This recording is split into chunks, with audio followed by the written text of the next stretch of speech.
and welcome to Conversations on Climate. My name is Chris Caldwell, and this series is produced by United Renewables in collaboration with the London Business School Alumni Energy Club. Today we have a real rock star in the world of ESG, Professor Ioannis Ioannou, an award-winning academic, advisor to multinationals, and advisor to investment funds and ESG board members.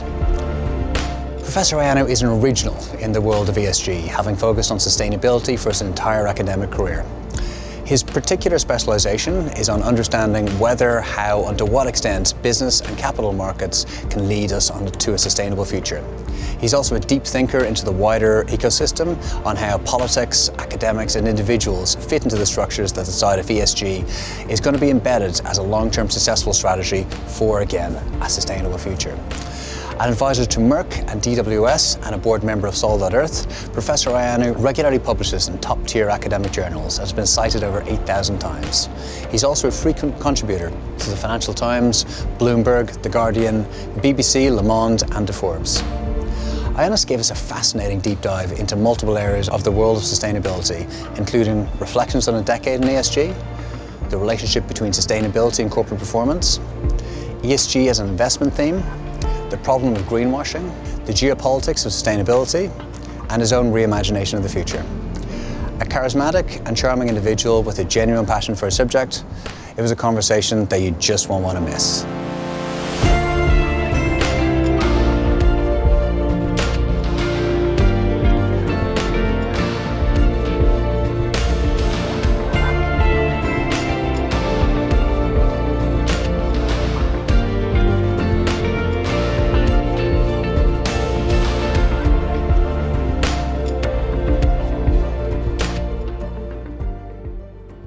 Professor Ioannou, thanks so much for coming in. Thanks for inviting me. I'm really looking forward to all the important and the fascinating issues we have on the agenda for today. And there are an awful lot of them. It's Indeed. A wide-ranging subject we'll be talking about. But starting at the start, ESG, which is your core area of study, has become very popular recently. You know, a lot of people, whether you're in the field of finance or marketing or leadership or, particularly marketing actually, have been very interested in ESG. But you, from the very beginning, decided this was your passion, this is what you wanted to get into. Can you tell us a little bit about your journey to that? What really appealed to you? Yeah, absolutely. So I did my PhD at Harvard Business School, and it was a PhD in business economics. And at the time, I graduated with a study that looked at spin-outs. In other words, entrepreneurial ventures that are set up by companies that abandon existing players and set up their own shop. But then I joined London Business School, and as every PhD student perhaps, you do go through a period of existential sort of doubt or questions, I should say. And then you realize I spent 10 years of schooling, I am in this profession, and you start asking the why questions. Why do I study organizations? Why do I study business? Is this even important? And that was a question that was bothering me, to be honest with you, for at least 3 to 6 months after I joined London Business School, because in some ways I was looking for meaning or purpose in the work that I was doing beyond the academic side of it, the academic validity or the academic intellectual curiosity, if you like.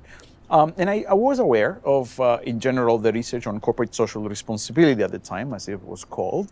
And in reading more about this topic, I realized that not only is it an important topic in and of itself, in other words, the role of business and society more broadly, but it personally gave me more of a robust meaning or purpose, if you like, in my academic career and why I would want to stick in this profession. So that's how it started. It was more of an existential wondering about purpose. And you're absolutely right to point out that back then, although there were scholars across the world that were dealing with these issues, if you were to distinguish between more mainstream and more peripheral issues within academia, it was certainly more on the periphery rather than the mainstream. And of course, things have dramatically changed since then. In 2012, you wrote an article in The Guardian, which essentially said we should be very supportive of all firms and their ESG missions and their ESG proclamations. But over recent days, I think it's fair to say you've been perhaps more frustrated. You've been more kind of outspoken on failures, on lacking of progress. How would you rate the last 10 years of progress from the kind of sustainability from corporates? Yeah, the original intention of the 2012 piece that you referred to was, I wanted to highlight that we cannot treat companies like people. They're not like friends where, oh, they betrayed us because they said one thing and they did another. The intention there was to highlight that businesses are communities of people. They have different people. They have different functions. There are different departments. So different departments might be doing different things. So it's not if they say something and they don't do it, it's not necessarily betrayal as in the interpersonal betrayal, but rather is the complexity of the organizational environment that might prevent them from implementing something.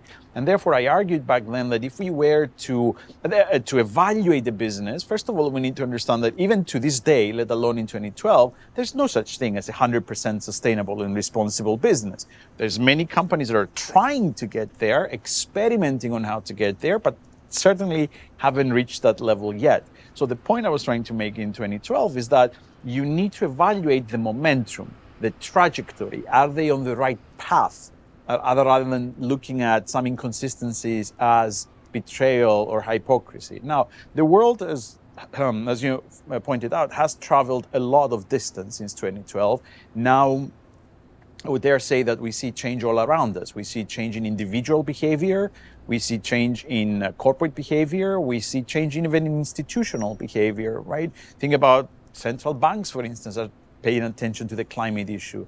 And of course, we see even the international institutions like World Bank, IMF, and so on and so forth, paying attention to these issues. So companies, in a sense, are now more legitimate to engage on this transformational journey that sustainability requires. And that is why we've seen, in a sense, the distribution moving more to the right. In other words, more companies assuming more initiatives and so on. However, and this is the plague of our times, I think, a lot of companies trying to find a shortcut. They're trying to cheat their way to responsibility. And that applies to companies that produce products and services. And that also applies to financial companies with attaching the ESG label, if you like, on funds that are not really ESG and so on. So I think that although progress has been made, and a lot of good progress has been made, I'm very encouraged by the fact that legislators and regulators are looking at ways to diminish greenwashing. But for me, there is a silver lining there, Chris, because I think that why would you greenwash if you don't feel a serious pressure to do something?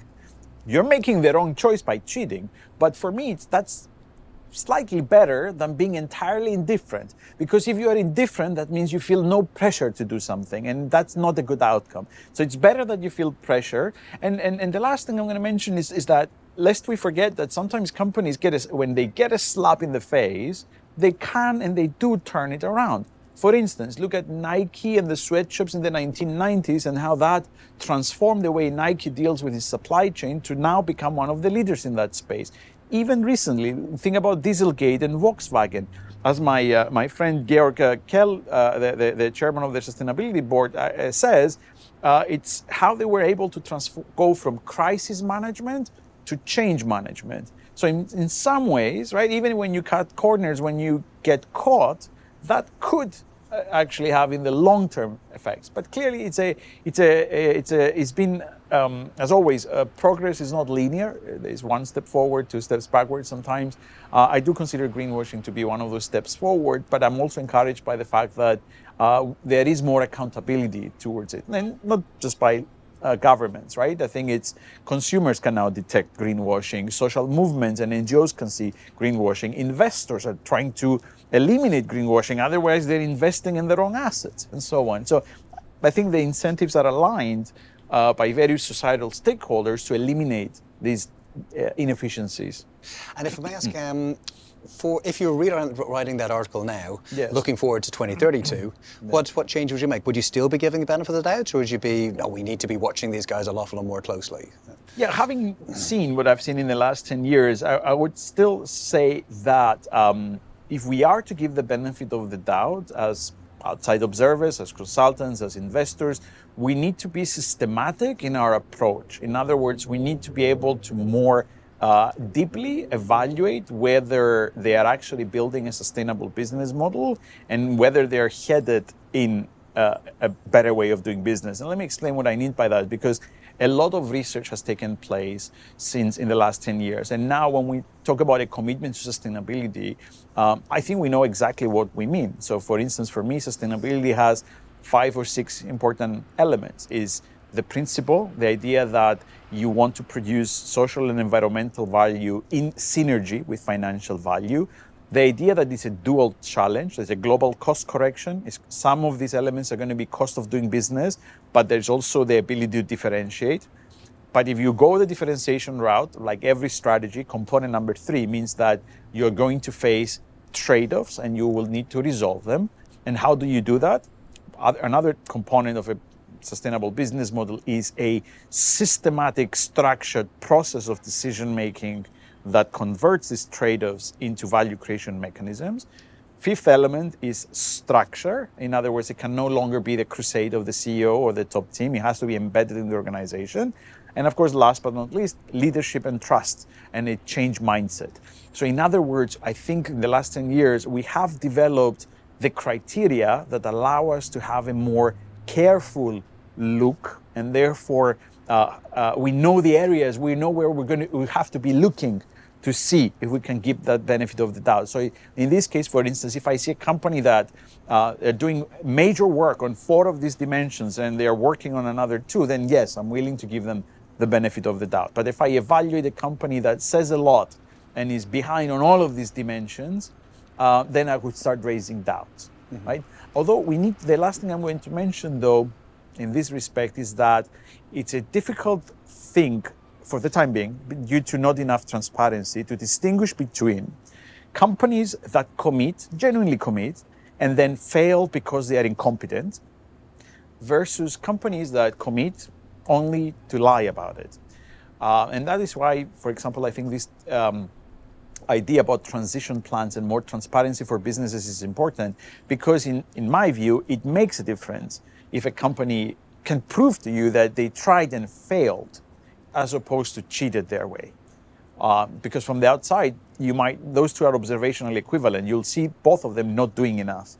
But there is benefit of the doubt for those that were simply lacking the capabilities or the knowledge or the skills, sometimes even the human capital, to actually make the transition. Sure. I think it might be a little harsh there. I think there will be firms out there that aren't just incompetent, but are over-ambitious. So you've got idealists in there who want to try and have perfection as their goal, and perfection is almost always impossible. So you fail, but you've done a lot of good work, and you should be commended for that. Absolutely. There are over-ambitious companies. I've seen examples that I don't want to name, but I think we all know what we're talking about, that we have seen over-ambitious executives that went too far on the side of purpose and forgot how to be businessmen and women. 100%. So if ambition actually diminishes your business capability as a leader, then that's also the other extreme. And you're right. There's also I think the benefit of the doubt is again on your capability to actually implement if you don't pay attention to the typical business considerations. So sustainability is not about replacing what we knew about strategy. It's about complexifying and enhancing and making actually the underlying problem more difficult. Yeah. Well, as you say, this is an underlying problem that is difficult, and it takes a lot of study. And thankfully, over the last decade, you've been teaching a lot of people how to think about these various issues. Just again, continuing the kind of exploration of the last 10 years in ESG for you, have you seen your cohorts of students evolving over that 10-year period? And that is one of the things that keeps me going, because these days, if you read about the science of climate change, if you read the science of the planetary boundaries, it is easy to become pessimistic, and it is easy to get depressed sometimes.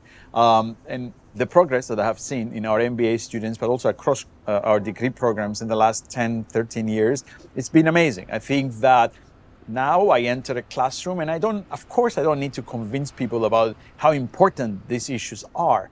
I don't need to even, highlight that, at least for some people, when they take on leadership roles, this sort of quest for a self-purpose, right? For your own purpose in life, your own purpose in your career in terms of having a positive social impact. I don't need to convince anyone about that. People come in ready to take action because they understand these issues. And that is very fundamental, because that allows us to skip the part of just raising awareness and go down to the most important topics. How do I do this? How do I overcome the problems that are going to arise? How am I going to overcome the bottlenecks? So certainly on degree programs, and as new generations of students have come in, you see that they're much more engaged, much more interested, and they come in with much more of the basic required knowledge of these issues, and sometimes with even strong views about these issues, in order how to resolve them.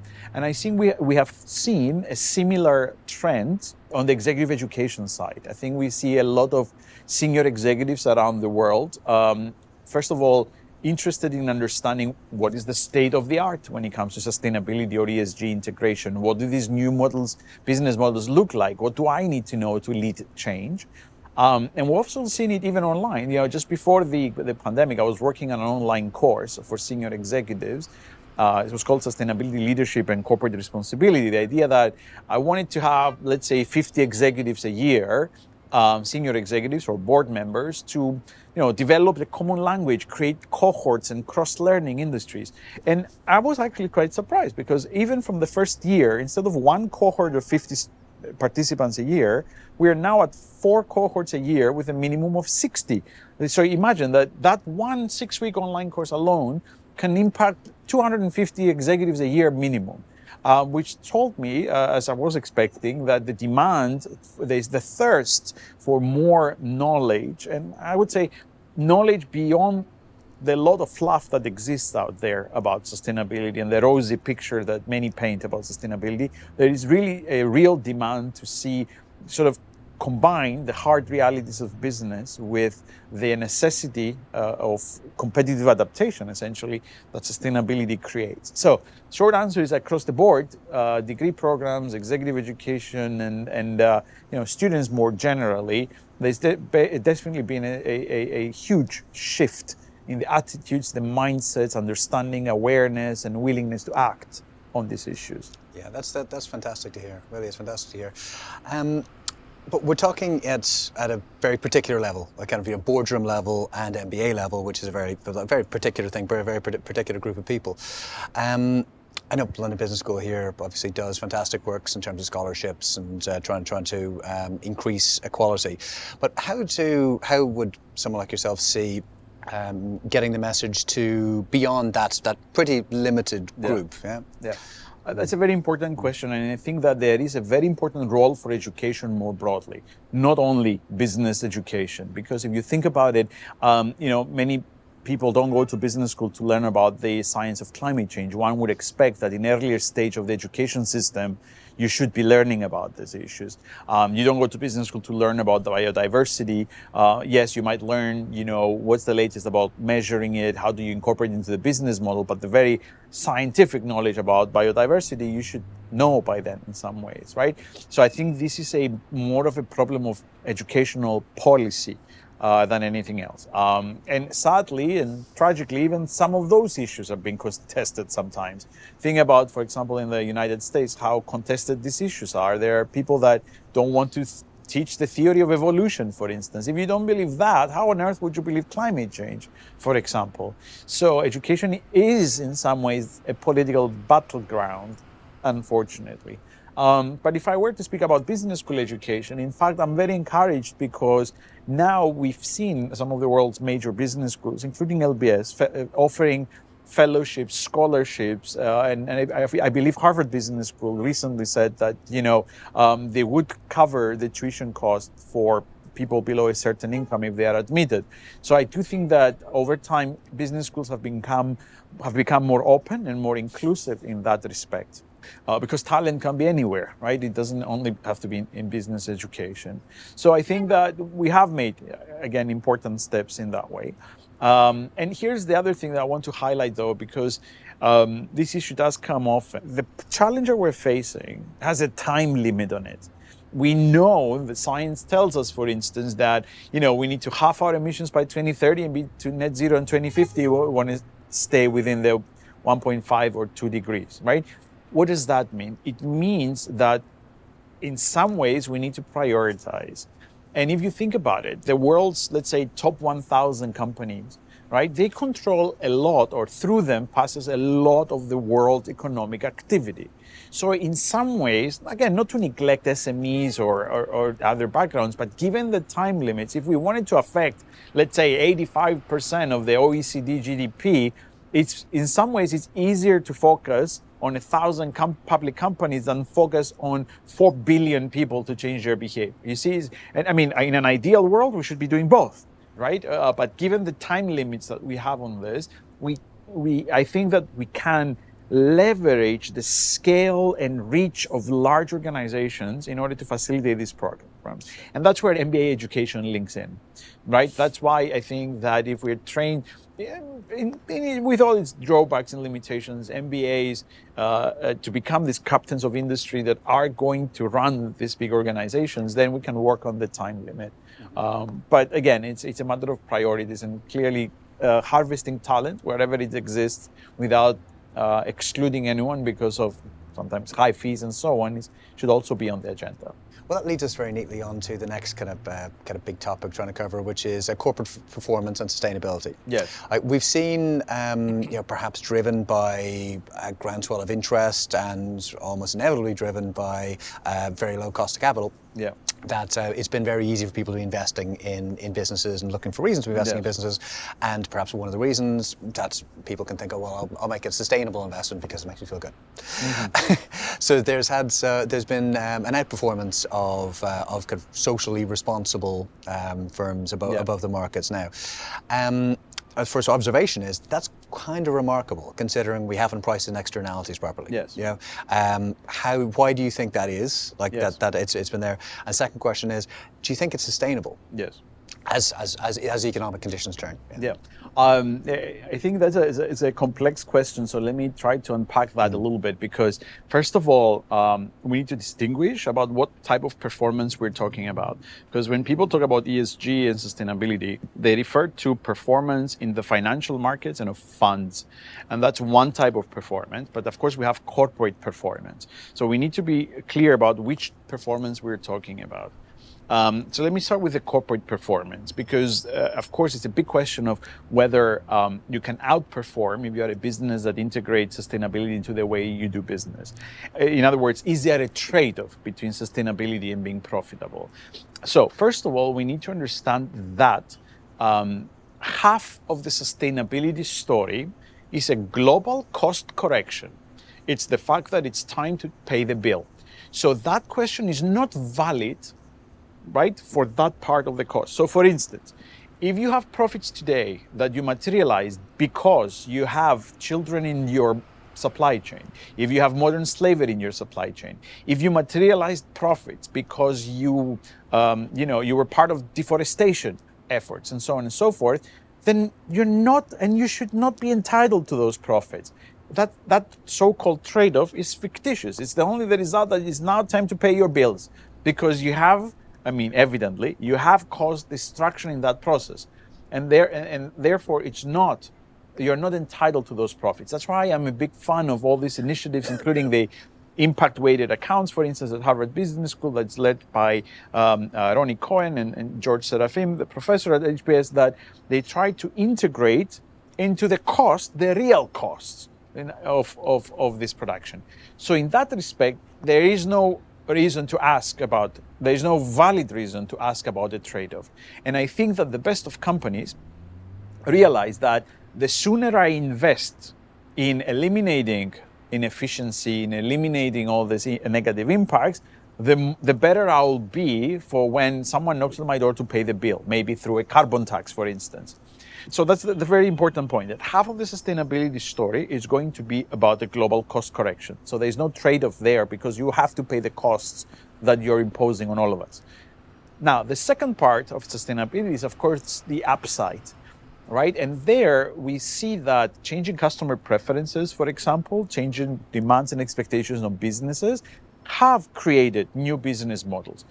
Think about Tesla, for example, and how it disrupted the automobile industry. Think about Beyond Food and Impossible Meats and how they disrupted the food industry. Think about how Oatly came in and disrupted natural milk. So in other words, the new market entry signifies to me that sustainability as a trend has created new market opportunities. And therefore, especially if you are a startup that is born sustainable and you don't have the organizational inertia and the challenge of transforming, you can take advantage of these opportunities and you can scale. And we have also seen this with groundbreaking business models like the circular economy, for instance, which is not about minimizing your negative impacts. As a circular economy model, a business model scales up, it scales up positive impact. Right? So that is the second component on corporate performance. So you see that the first component, to go back to your question, yes, assumes some pricing in of the negative externalities, which is already slowly happening. And the forward-looking companies, you see, if they already bring you the bill, it's too late. That is why companies have, for example, an internal price of carbon that sometimes is much higher than the markets, for example, because they have foresight. Isn't that the whole idea of running a business, right? So in that respect, I think there's no incompatibility between profitability and an outperformance. And therefore, as a matter of fact, the more we price this in, the better prepared those companies are going to be. So that is when it comes to the corporate performance. And I'll address the second big question mark, which is about outperformance in the financial markets and if it's sustainable. And I'm always surprised because I think that, not you obviously, but when people attack ESG and ESG integration in the markets, it seems that sometimes they're forgetting their basic finance courses. I'm not even a finance person, right? And I know the following. Look, if a company invests in innovation and it becomes an innovative company, of course it will outperform at the corporate level, right? But of course, if the markets learn that you're Apple and you're an innovative company, they will price it into your share price. So yes, in the case of Apple, you can say you cannot outperform because everyone knows that Apple is innovative. That doesn't mean that Apple should stop being innovative or not investing in R&D and innovation. But in ESG, we almost say that, right? Because if the markets know that you are a responsible business, then the critics say you shouldn't do it because it doesn't lead to alpha. What sort of logic is that? You see the double standards in sustainability, because it's not just sustainability, right?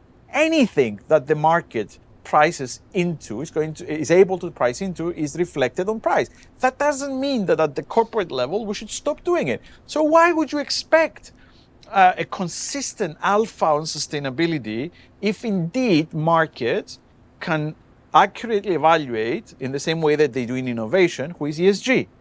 And here comes the big question mark. Can they? And the answer is, of course not. Of course they cannot.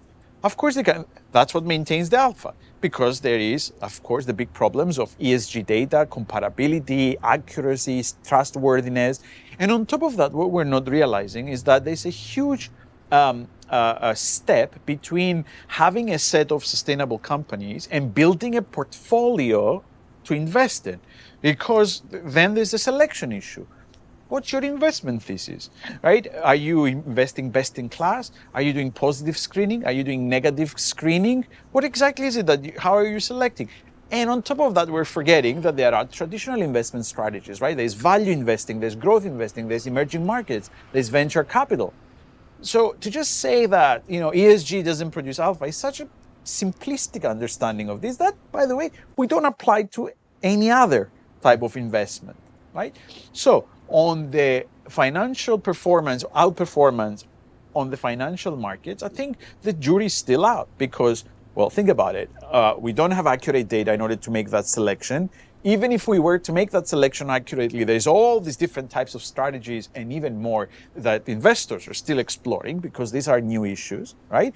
And on top of that, let's be honest. When was the last time that you've heard about basic finance theory and fundamentals rethinking everything in order to integrate environmental and social issues? It hasn't happened yet. It hasn't happened yet. So if we don't have the theory of how finance theory updated, and I'm pretty sure that many colleagues in finance are working on this. Maybe they have already. I haven't seen it, but like a new theory of finance. But if we don't get to those fundamentals, how we price assets, for instance, by accounting for these risks, we are very far off. I was reading recently that, to give you the gap, right, that they were facing, even Professor Nordhaus, that got the Nobel Prize in economics for his work on climate, right? Apparently, in some of his models, he kind of estimates that the optimal sort of degree of climate change is 4 degrees Celsius. That's incompatible with science, right? Or if you see some of the assumptions that are made, is that there are some very strong assumptions in those models that a big chunk of the economy is not going to be affected by climate change. So, they're good attempts. That's why he got the Nobel Prize, right? And if you are the only one doing it, that's a huge importance. But I'm just highlighting that, right? The numbers don't matter, but what matters is to understand the gap between where we are theoretically in our understanding and in our models versus where reality is these days. So it's a long answer, but this idea about performance, you have to be more nuanced in order to understand what are we looking for here.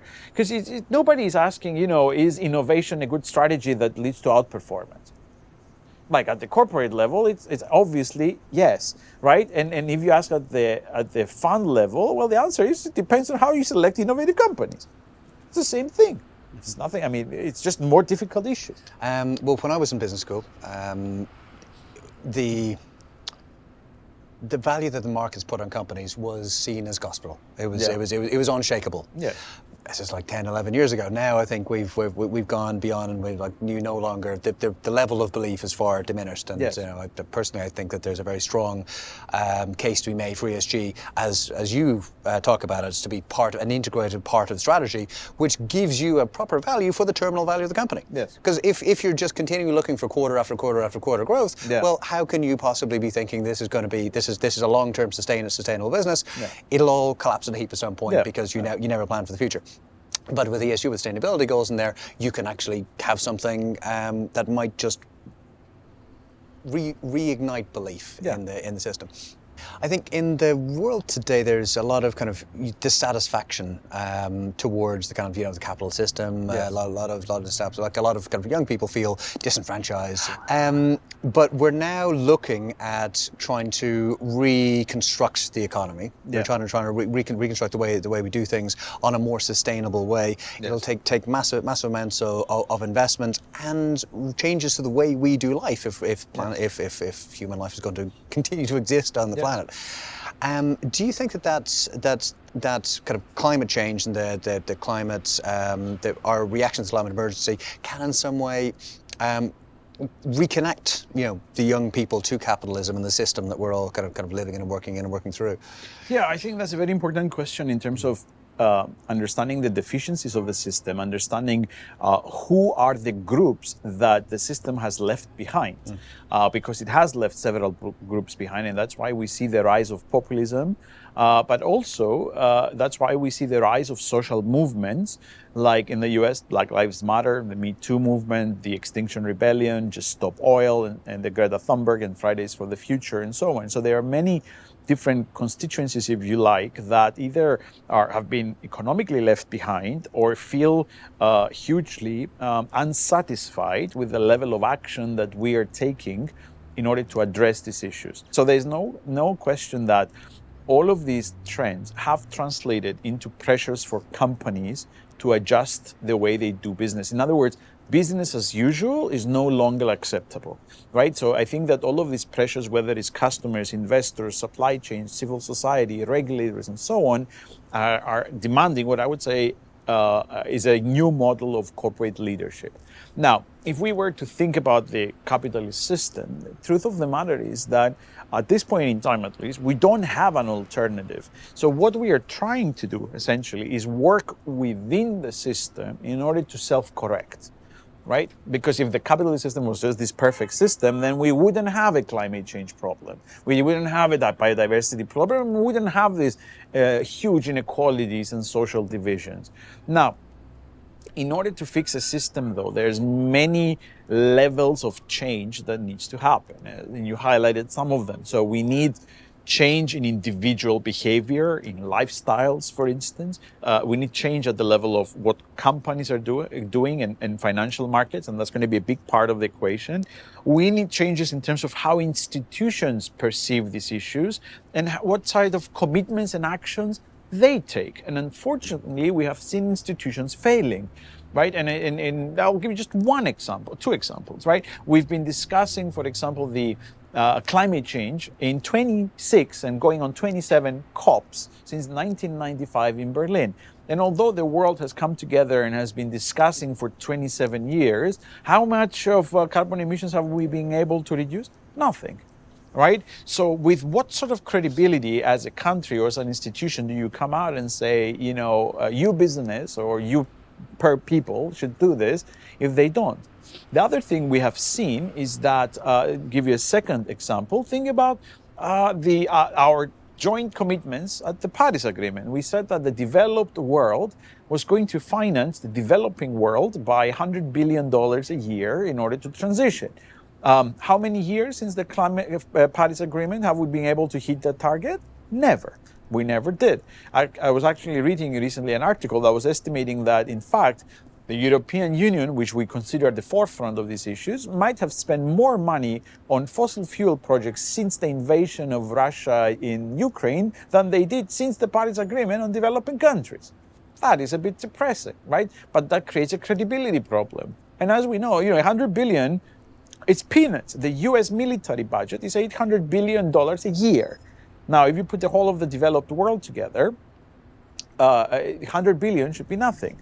But even that we're not doing. If there is that gap, how can we expect the world to come together if that such rather simple commitments we're not able to meet? And that also applies to this big chapter called loss and damage that developed countries don't want to even discuss, because it's the whole idea that historic carbon emissions are because of the developed world. The worst impacts of climate change are suffered by the developing world. Someone needs to pay for this. And of course, developed countries are not discussing this. Nor are we investing enough in the solutions. Think about the Sustainable Development Goals. The report that came out from the Bill and Melinda Gates Foundation this last week, which tracks progress, essentially said that we're on track to achieve none of them by 2030. We are at a 2.5, according to the OECD, we are at $2.5 trillion underinvestment per year. And COVID, exactly because of its unequal and asymmetrical impact on developing countries, added another trillion to the gap. So we're talking about over $3 trillion of underinvestment on an annual basis. So, of course, you need to change the capitalist system, but this is not only an economic problem. What I just described to you, all of these issues at the institutional level, in my view, they are inherently political issues. It takes political decision making. It's not that we don't have this money, especially as a developed world. Of course we do. And it's not that we don't have some of these solutions. I mean, a lot of these innovations are there, technical innovations, technological innovations that need to be scaled up. But it takes political decision and decision-making takes political courage sometimes to do this. And I think that's what we're lacking. So no matter, I think, how we discuss changing business models and so on, and we should, and companies should take a lead whenever they can, companies alone are not going to solve the world's problems. I think we are, for better or for worse, we are at a point in time where right now it's sort of all of the above and hope for the best. It's individuals, it's companies, it's governments, it's institutions, all moving in one direction, including the political system. And well, that's actually quite based on where we were in that conversation, it was actually a very optimistic end. Are you genuinely optimistic? That's like just sticking with corporates as the example. Yeah. That as the economic tide is turning a bit, that stressed out executives might just go, well, ESG is kind of like the marketing budget, and cut it, as opposed to having it as the core part of strategy, which is I don't needed. think. I mean, I have with the co-author of mine, Caroline Flammer at Columbia, we have studied this. We have studied what companies did during the Great Recession of 07, 09, because it was the same idea, right? Will companies now drop investments in stakeholder relations, ESG, and so on in order to survive. And what we did in that study, which was actually quite surprising, we looked at the issue for US companies at the time, and we said, look, as a company, you have a portfolio of resources. What are those resources? Tangible assets, human capital, and intangible assets, in which we could break down into innovation capability and CSR/ESG/stakeholder relationships, right? And the question is, how did they realign that portfolio during the crisis? And as you said, many people were expecting, and they were telling us that, oh, the moment the crisis hits, they're going to cut the ESG budgets, right? Actually, that's not what happened. Companies followed this dual approach where, on average, yes, they fired people and they stopped investments in tangible resources, but as a matter of fact, they continued their investments. In other words, they created liquidity out of firing people and stopping tangible assets. They maintain investments into innovation capability and stakeholder relations and ESG. And it makes a lot of sense because, as a famous economist said once, you never let a good crisis go to waste. Crisis is a time where you can use it to lean the organization, but also to learn more about your employees, your customers, because that's exactly when they need you, right? So the better relationships you have with your customers, for instance, the more quickly you can adjust your product portfolio. You can innovate in very particular directions and so on and so forth. And also, how do we build trust? If we want to talk about stakeholder trust, well, if you abandon your stakeholders in the middle of the crisis, how do you expect them to react when in good times, right? They're not going to trust you anymore because in bad times, you drop them. And by the way, that is exactly why I think during COVID, we saw some of these large companies extending, huge support in their supply chain, right? Because it's when the going gets rough that you test these relationships. And then they pay off. And actually, in this study, we showed that if we once we exited the crisis after 2009, so if you look at 2010, 2011, on average, companies that were able to either maintain or in fact increase their investments in innovation and sustainability and ESG, they were performing much better after the crisis. So as we framed that paper at the time, there's two ways to deal with the crisis. You can either save your way out, in other words, contract and entrench, or you can invest your way out of a crisis. And I think the best of companies invest their way, including investments in ESG and in building intangible assets, because we might not know how long the crisis will last or how deep it will be, but we'll know it will end. Mm-hmm. And then you'll still have to be a competitive business at the end of that crisis. Mm-hmm. Well, I think I can hear your next meeting of the board of AXS Investments. So is that the message that you were trying to? You're sorry, just for the benefits of our viewers. You're a member of the advisory board of a significant fund, and is that the thesis then that you'll be kind of suggesting to them? Said we should be doubling down on ESG heavy firms. Well, I think that. We should be doubling down on ESG firms anyway, and for many reasons. I think this is the reason why I say that, how are you going to deal with the current energy crisis? Well, you're going to have to double down on renewables, not cut them off and invest in, for example, fossil fuel infrastructure that's going to become stranded assets 10, 20 years down the line, and on top of that, make your environmental impact more negative. I've always believed in doubling down on ESG because, for two reasons. It's good business and good finance. Now, if you believe my thesis that companies are facing all of these pressures from customers, from suppliers, from employees, from governments, from investors, and so on, if they are facing those pressures, then it's a complete disruption. Like, how could you be a viable business if you do not integrate these issues? That's just good business, right? So I often tell to my MBA students, look, if you inherently or intrinsically don't care at all about any environmental and social issue, but you want to be a good manager, and someone behind a veil of ignorance comes and tells you, look, I'm going to throw you into a company where customers are changing, investors are changing, regulation is changing, right? Your supply chains are under scrutiny, more activists are knocking on your door, what would you do? immediately you would say, as a good manager, I will adapt to this. I need to integrate those concerns into the business model, right? So ESG, if we consider ESG at the corporate level to be the adaptation to this rapidly shifting competitive landscape, of course you would double down. So that's good business. And then there's the good finance side. Climate change impacts are here with us, right? Whether we're talking about wildfires, whether we talk about droughts or floods, they're here. So it's good finance because by accounting for these risks, I de-risk and I invest in less risky businesses. If I invest in businesses that have actually understood and they're dealing with these risks. And it's not just environmental issues, it's social issues as well, right? For example, the societies are demanding that companies pay attention to diversity, inclusion, equality, to reduce the pay gender gap, for instance, and so on. As an investor, of course I would want to double down on those companies because I know that they understand the risk and sometimes they foresee the risks before everyone else does. So I would only say double down, knowing what I know from research about what companies do in periods of crisis, but also because I strongly believe that if done right, and this integration is not greenwashing, but it's actually competitive adaptation, it's both good business and it's good finance. So in the general investment world, there's been a trend towards kind of passive investments, like people just buying the market.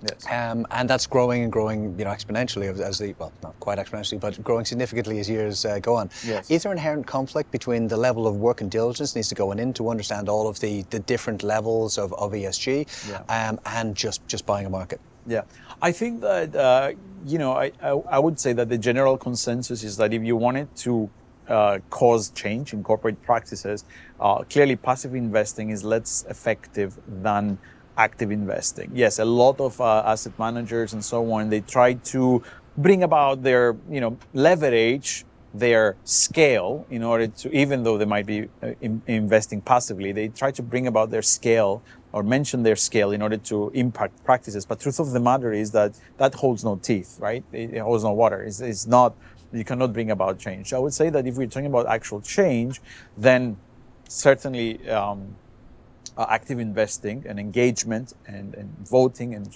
shareholder resolutions and so on are probably more effective in bringing about change in corporate practices. Okay, perfect, thank you. And that's also kind of leads us quite neatly onto the problem of greenwashing. We've touched on it a little bit before. Greenwashing, it's a very broad concept that a lot of people got different definitions of. Could you perhaps explain what your definition of it, what might be, and what kind of different shades of green there might exist? Yeah, I think that there is the sort of clean definition of greenwashing, which in my dictionary is an explicit intent to cheat, right? To make a certain stakeholder believe that you're more responsible than you actually are. And you do that knowingly. Now, I'm not a lawyer, but I would assume that with that standard, it's difficult to prove.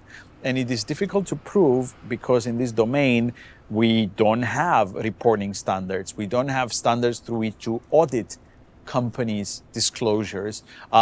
Recently here in the UK, the CMA came up with the Green Code, right? The Competition and Market Authority with a Green Code against which to basically force companies to have a code of conduct when it comes to their green claims. So in that respect, I think that if you move down from that rather clear definition that I gave you, where there's an explicit intent to cheat, then things become more blurry, because it goes back to the issue we were discussing earlier. You have to be able to show, for instance, that it was intentional, because maybe it is lack of competence, maybe it's incompetence, maybe it's just bad luck and that led to failure. Maybe, there's many reasons why on outside the business, we can see a gap between what a business says they would do and what they actually do. So I think for me, the most clear-cut intention that especially we need to target is those cases where greenwashing is intentional and it becomes deliberate. On the rest of the cases, though, I think there's huge scope to actually help companies. Ask the question, why are companies failing to transition?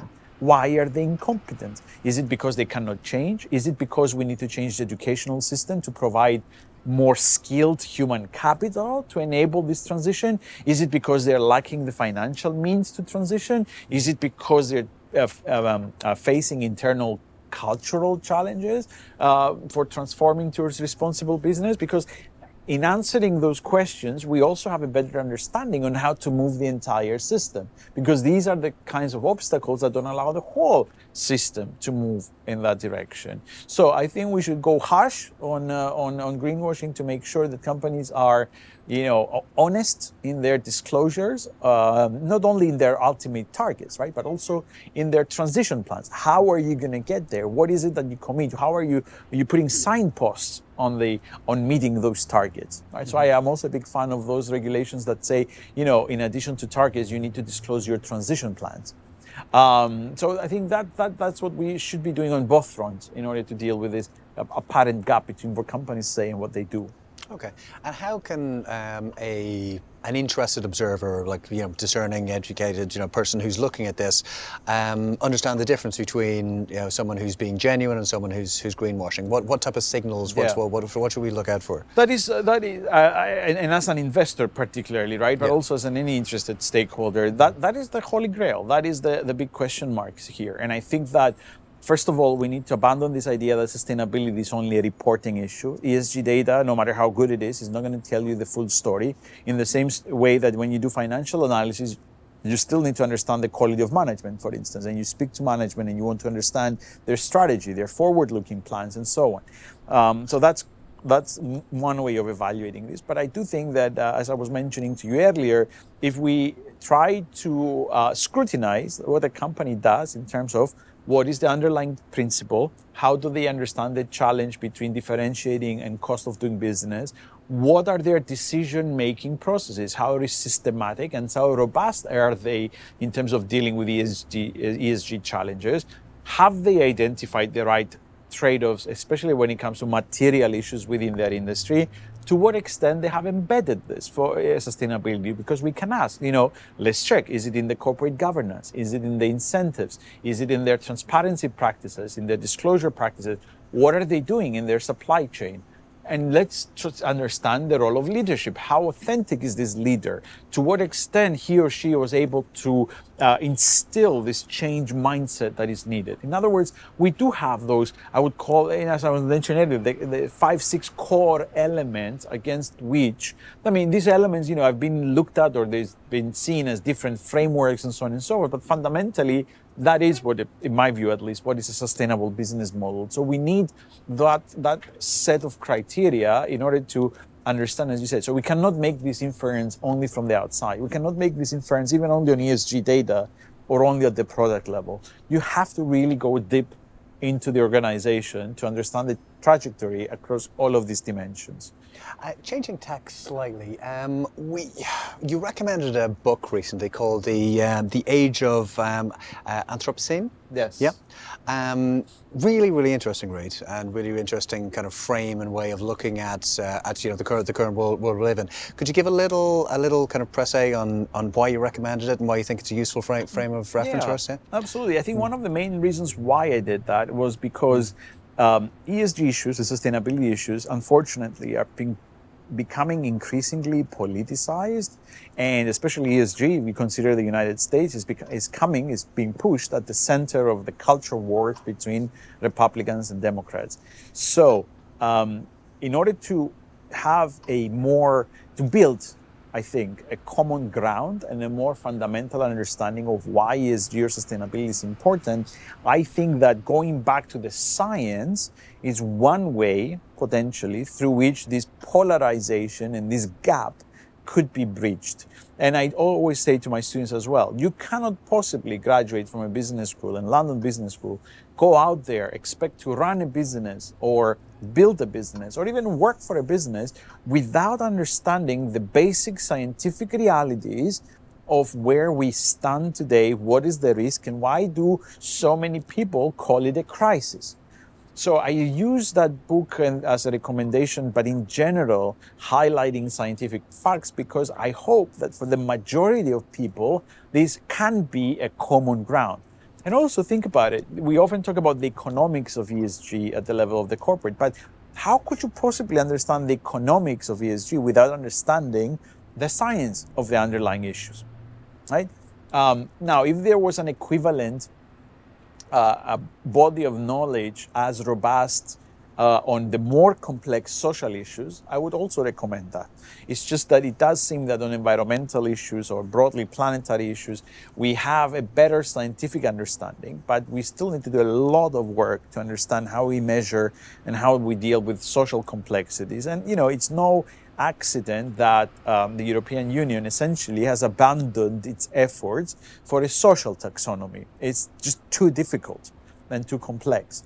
But that is the main reason. I think it's in my experience, teaching these topics from various different angles, from the economic side, from the corporate side, from the investment side, and so on, it seems to me that the scientific consensus forms a very strong foundation to then build on and try to understand then how are these issues affecting the world of business or capitalism for that matter.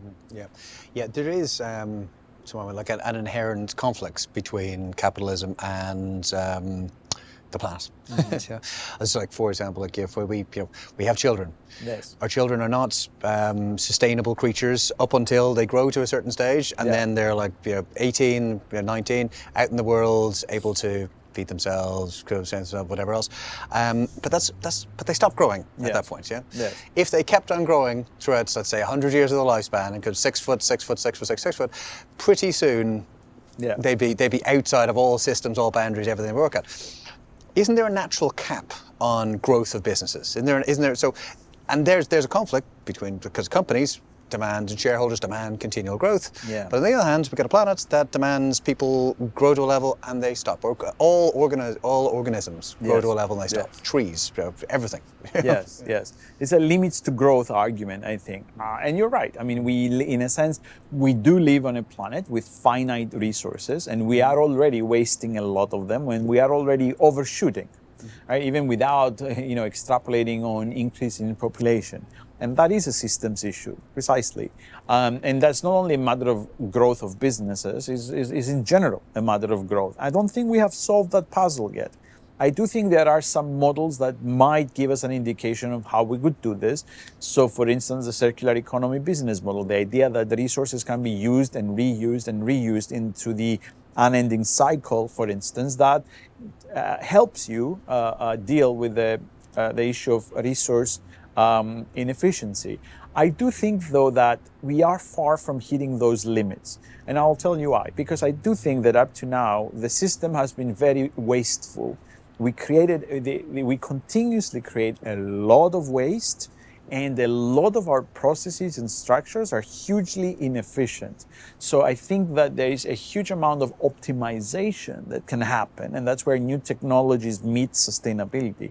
There's a lot of optimization that can happen in order to allow us to still grow and ultimately bring more people out of extreme poverty, for instance, and contribute to human development. And we have seen examples of that. Think about, for example, Google's AI, right? When they thought that all of their data centers were as efficient as they could be, as energy efficient as they could be, then they fed the problem to the AI, and actually the AI said, we can actually improve by another 40%, if I recall the numbers correctly, because there are, complex optimization problems that they're much better solved by machines than us.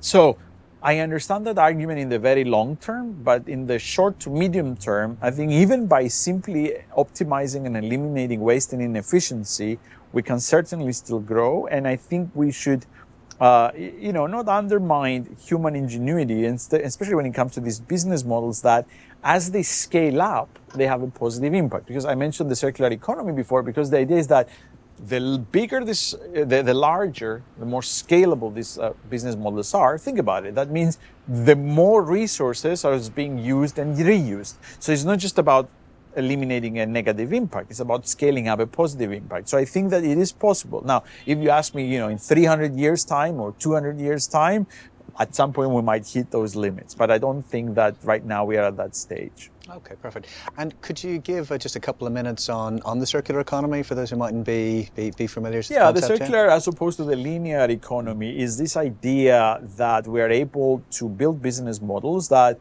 not only recycle products and services, but are able to take them back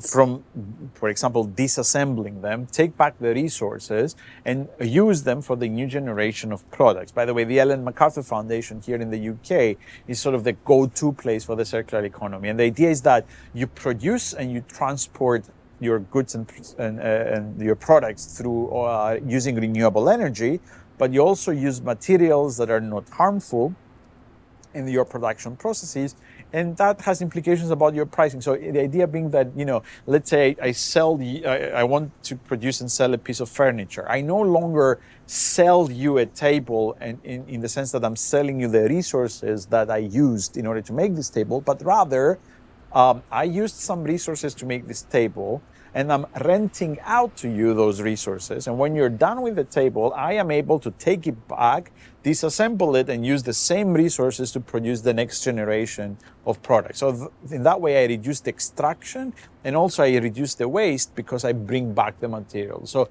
that is, I think, the basic idea. And instead of the linear economy, which is essentially extract, produce, use, and then waste, essentially, or landfills, or burn, for instance.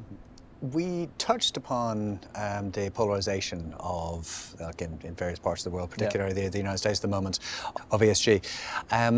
But just one observation seems to be that while there seems to be an increasing amount of political rhetoric, anti-ESG, coming from the politicians, they're more traditionally right-leaning firms, and just volunteer Nike is perhaps one of those, considering various past things, are taking different actions. They're leaning into ESG and becoming and really making it part of their identity. Yes. Do you have any kind of a thought on why there's a disconnect between between the corporates taking one step and the politicians taking the other? Is it just Absolutely. the consumer base? Or? Yeah, I mean, this is a manifestation of a bigger issue, which is the culture wars in the US. I don't think it's only confined to ESG and woke versus anti-woke and so on. Because if you look, for example, the states that are attacking ESG, they're precisely the same states that, as soon as the Supreme Court reversed Roe v. Wade, they were the ones that triggered abortion bans. So it's an ideological war. And what I wanted to highlight is that I don't think there's two sides to this argument, because the so-called ESG side, in my view, is based, as we've been discussing today, on good business and good finance, right? Good science. However, the so-called anti-ESG or anti-woke movement is based on ideology, short-term political gain, sometimes underlying extremist ideologies, and corruption and protection of vested interest. There's a reason why these states are the ones that are, for example, mostly producing fossil fuels. There's a reason why a senator from West Virginia, when he was blocking Joe Biden's climate regulation, it was the senator from the state that was producing coal and managed to put, even in the Inflation Reduction Act, fossil fuel funds, subsidies, essentially. Now, so you see that I consider this, and I hope this is, the last gasp of vested interests that that precisely because ESG is effective in pushing us towards a more responsible, sustainable world, that are so violently reacting. So that is exactly why these are not, the two sides of the same continuum. There is nothing extremist about doing good business and good finance, but there is a lot of extremism, right, in believing, in my view, that women cannot control their rights, or that gay people cannot get married, for instance, right? I think it's a manifestation of what we have seen before as the effort, for example, that was sponsored by the Koch brothers in the US in the 90s and 2000s to create doubt about climate change and promote climate change denial. This is just another manifestation of that. Part of the underlying polarization and part of the underlying exploitation essentially, of the categories that the system has left behind, and therefore the emergence of populism that elects people like Ron DeSantis and others across the US. I think that the anti-ESG side, unfortunately, is very well organized. The attorney generals of these states are colluding, the governors are colluding, they're blocking nominations by the Biden administration and so on and so forth, and they are able to communicate very well. That is exactly why climate change denial has delayed us at least 30 to 40 years from actually taking action. The truth of the matter is that this time we cannot afford any delay. We are already delayed. So I'm hoping that the ESG world, the sustainability world, will actually get its act together and coordinate an equally forceful response. And there's no gray zone because the elections in the US are in November. There's a fair chance that Republicans might be back in the majority, and there's a very good chance that in 2024, you're going to have a Republican president. If that wave continues, this is going to be absolutely detrimental for all of us and the planet as well. And what is quite spectacular, right, is that they are already harming their own people. We have a Wharton study, for instance, that shows that in places like Texas, because they kicked out the big banks because they so-called integrated ESG, what happened? They were left with smaller local banks that, of course, have higher costs, and now is costing the state about $500 or so million more, according to the estimates, to obtain capital because of those decisions. That tells you that it's bad business and it's bad finance. And at the end of the day, it harms the state, the people in the state, and the pensioners of the state. Right? But someone needs to tell this. Someone needs to believe in the truth of this. And if we are in the US where there are two parallel universes in which half of the US, not half, but a certain amount of people in the US still believes that Trump is president and that the election was stolen, frankly, I don't know how you bridge that gap and how you deal with that level of deep polarization. Yeah, no, enormously difficult, all right, absolutely. I think some parts of the Inflation Reduction Act that you just mentioned, I think will be very successful and productive in embedding economic interests in society. And once economic interests are built around renewables, around electric vehicles, around whatever, it becomes very big. They become their own pressure group. And no matter where they are situated, in what state, whether it's blue or red state, those are going to be a segment of people that need to be protected and looked after. So, assuming that the Inflation Reduction Act survives the next couple of years and these things can be embedded, and it's no guarantee it will if power changes hands. Yes. I think there's more good than harm, you know, in my view. But do you have a view on the Inflation Reduction? I think the jury's out, because here's how I think about that. The original bill, the Build Back Better bill, started with over $3 trillion of an investment. And through the political process, and in order to pass, it has to be deflated by 10 times down to 370 billion or so for the climate, right? Or this sort of initiatives. Now, what we need to understand is that the US military budget, as I mentioned earlier, is 800 billion a year. This is 370 billion over 10 years, right? So that tells me, sadly, what our priorities are. Second of all, I think the jury is still out if this bill is going to be the best that we can do or only the beginning. Because this can tell us that the bill can tell us, look, we did the best in terms of negotiations, and this is as good as it gets, which in my view is not good enough, because we might have compromised 10 times, but climate change hasn't decelerated 10 times waiting for us to make a decision. So the other thing I would highlight is also, it is historically a great step in the right direction.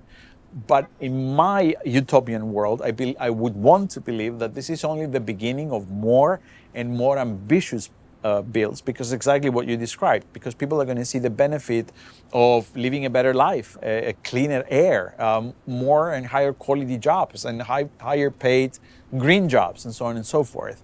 But only time will tell, because as you said, some of these provisions may be reversed. Even that bill has fossil fuel provisions, so we will see. But that does highlight in my mind, yet again, that political compromise is good on some issues, like economic cooperation, for instance, avoiding wars, but you cannot negotiate with science. And I'm not sure that the political system as it is today is fit for purpose to deal with issues that there are absolute answers. You know, you and I can negotiate what we think about gravity, but if I jump, there's no negotiation. It's going to happen, right? And that's what it feels like for climate change as well. Yeah, we can find a compromise and make pledges, but you know, nature is going to run its course no matter what we decide. The question is, will we be on this planet still when nature does run its course? And if you could make one regulation to assist in the sustainability goal, you became president for a day, and your executive order, what would be I wish there was one regulation. I don't think there is one. I think that if I had a magic wand instead, I would bank everything on individual responsibility. Because I do think as individuals, we have power. We have power because we choose the products and services that we buy. We have power because we choose the companies that we work for. We have power because we choose the social movements and activism that we could do.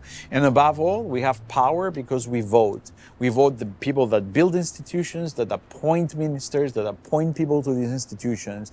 So if everyone realized on this planet that sustainability is not, and the survival of us on this planet is not someone else's responsibility, but it is for everyone a very real responsibility, then we could make a lot of progress, I think, because with all of those dimensions that we can do on a daily basis, right, we can make a difference. So my magic wand would bank a lot on individual responsibility in order to change everything else.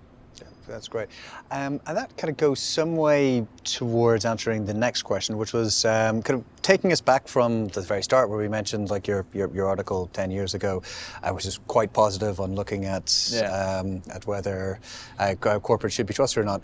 And then the article you wrote in August, which was institutions are a complete waste of time, paraphrasing slightly. They need to be reimagined. Everything's broken. Yeah. What would they need to be reimagined? What would a reimagined system look like? The short answer to that is I don't know. But what I do know is that we need to have that conversation. I know some of the parameters. I do think that science should be at the center of these institutions, whereas now we sort of have science on an advisory role. We take decisions and then we ask the scientists, is this okay or not, sort of thing, right? We do have the IPCC reports, but they're not an institution in and of themselves. So I do think that these institutions need to be more inclusive. They need to take into account, and not account, be at the core of them. They should be scientific, they should be non-partisan. Sometimes they might be more localized rather than centralized. I don't know what the answer to that is. But overall, I think we need to have that discussion because we are not having that discussion. We assume that if we continue on the COPs, we're going to someday reduce carbon emissions. We assume that if the World Bank or the IMF keep talking about these things and slowly integrate them, we may or may not deal with climate change, for instance. And I think that we've got to a point where that's not good enough. So I'm not an institutional expert, but I can see institutional failure. I can recognize institutional failure when I see it. And for me, these institutions of compromise are just simply, as I said earlier, they're good enough if we are negotiating a peace deal, if we're negotiating, how we're going to trade and what the taxes are going to be. But we have to reverse the process. We have to take as a given what we need to do and then find a way to do it, not discuss if we're going to do it. Right? So I think those are some sort of the parameters or design principles, if you like, of how I envision these institutions coming about. Okay, and just one final question. Normally ask kind of like a similar enough question of interviewees, and that's kind of, what advice would you give for somebody who's just starting out their management journey right now? There are several pieces of advice. I would say, first, make sure that you understand the underlying science and the urgency of the environmental issues, and develop a thorough understanding of the associated social issues that the crisis creates. That is fundamental. Second of all, understand that sustainability is not someone else's problem. Whether you are a manager, an executive, a board member, a voting member of the public, a citizen, it is your problem. And you have a choice because now you know. There's no excuse, I don't know what climate change, you ought to know in my view. But now, I would say that the majority of people know. And you need to understand that this is a personal responsibility. I can hardly think of any decision that we take, even in our daily lives, that doesn't entail some sort of a sustainability, environmental or social aspect. So my advice is, first of all, understand the issues. Second of all, assume responsibility. And, if I could preach, which I don't preach, I learned to, give the tools. The choice belongs to people. But if I were to preach, it's like, I would say, take action now. Whatever you can do, whether it's about leading a team, leading an organization, leading by example, setting your own more sustainable lifestyles, for instance, take action and take action now. Perfect. Fantastic way to finish up. And right when my voice is so right when your voice is just good, yeah. Brilliant, Thank Chris. you Thank you so much. Well, thank you very much for joining us on that conversation.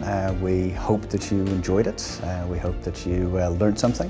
If you did enjoy it, please feel free to leave a 5-star review and to subscribe to any of our channels, and we'll be sure to keep you updated on future productions. This series is produced by United Renewables in collaboration with the London Business School Alumni Energy Club.